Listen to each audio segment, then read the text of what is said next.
Assalamualaikum warahmatullahi wabarakatuh teman-teman. Sebelumnya kita harus ngopi dulu biar semangat teman-teman ya.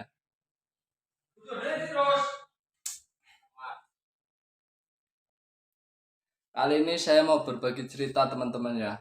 Caranya mencari listrik yang konslet di dalam rumah ya teman-teman. Berhubung kita tidak tahu jalur-jalurnya yang tidak memasang instalasinya, kita harus cari tahu dari mana yang konslet dan dari mana kita bisa tahu itu teman-teman ya. Pertama-tama gini teman-teman ya, kita harus turunkan NCB dulu terlebih dahulu di setiap jalur listriknya,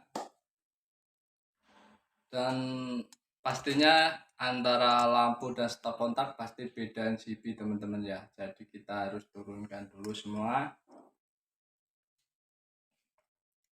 Setelah itu kita harus naikkan satu persatu dari jalur stop kontak atau jalur lampu yang menyebabkan konslet teman-teman ya. Kalau udah tahu jalur mana yang konslet, kita harus lanjutkan dari saklar lampu teman, misalkan di saklar lampu atau di instalasi stop kontak atau instalasi lampu yang menyebabkan turun, kita harus cari tahu dari lampunya teman-teman ya. Kita harus matiin dulu semua saklar dan kita harus nyalain satu persatu. Setelah itu baru kita tahu dari mana titik yang menyebabkan konslet. Kalau misalkan dari kamar utama atau kamar anak atau kamar mana aja, kalau dinaikin satu persatu saklarnya pasti ketahuan.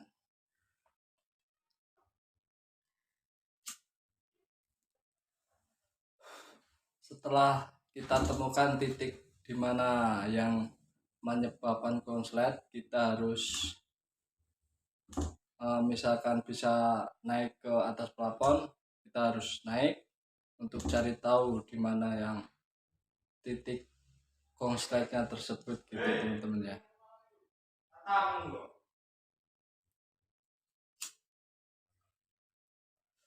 Berhubung saya udah tahu tadi teman-teman ya, udah tahu di kamar mana yang konslet, jadi saya harus naik ke atas plafon. Karena ini aksesnya bisa dinaikin atas plafonnya, kita harus naik ke atas plafon.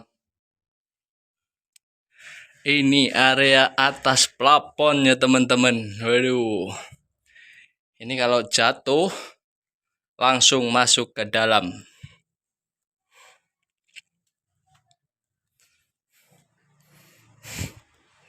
Kita harus mondar-mandir dulu teman-teman. Oh, ternyata banyak kabel yang gak kepake teman-teman ya. Ada kabel yang banyak gak kepake.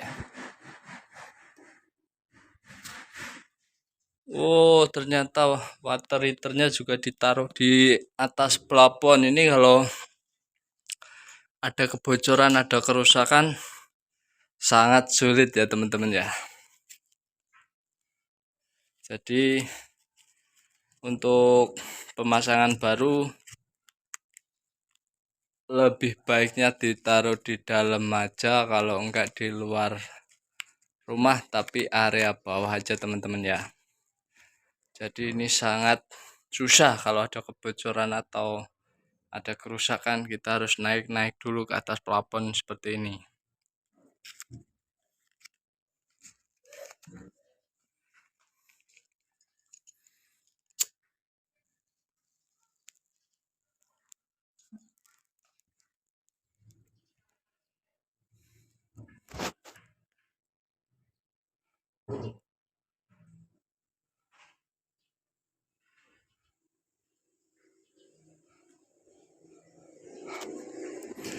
Kita harus cari-cari mana yang menyebabkan listrik padam.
Kita buka sambungan-sambungan satu kamar dulu ya teman-teman, soalnya di kamar sini setiap dinyalain NCP-nya turun.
Kita cek dulu.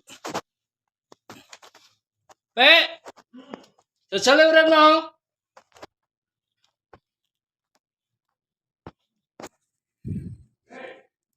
Urip. Kamar.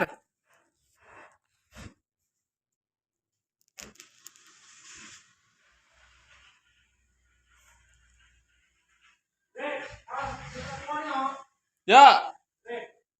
Urip. Wis. Ternyata benar teman-teman. Jalur yang bikin NCP turun terus karena tidak ada solasinya seperti ini teman-teman ya. Jadi untuk pemasangan listrik semua harus di solasi teman-teman ya, jangan terkelupas kayak gini setiap sambungannya. Ini kan enggak ada solasi nih. Ini arde, ini positifnya teman-teman ya. Jadi ini kalau biarpun dipisah seperti ini kan namanya ini nggak tahu, bisa aja nyambung jadinya turun NCP-nya. Ini kan mentah nggak disolasi ya teman-teman ya. Jadi ini tadi nyatu sama yang ini teman-teman ya. Jadi lebih baiknya harus disolasi tebel, lebih aman dan lebih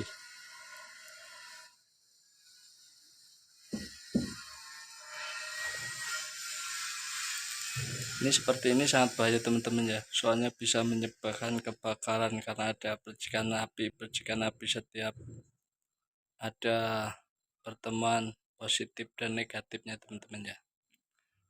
Oke, terima kasih.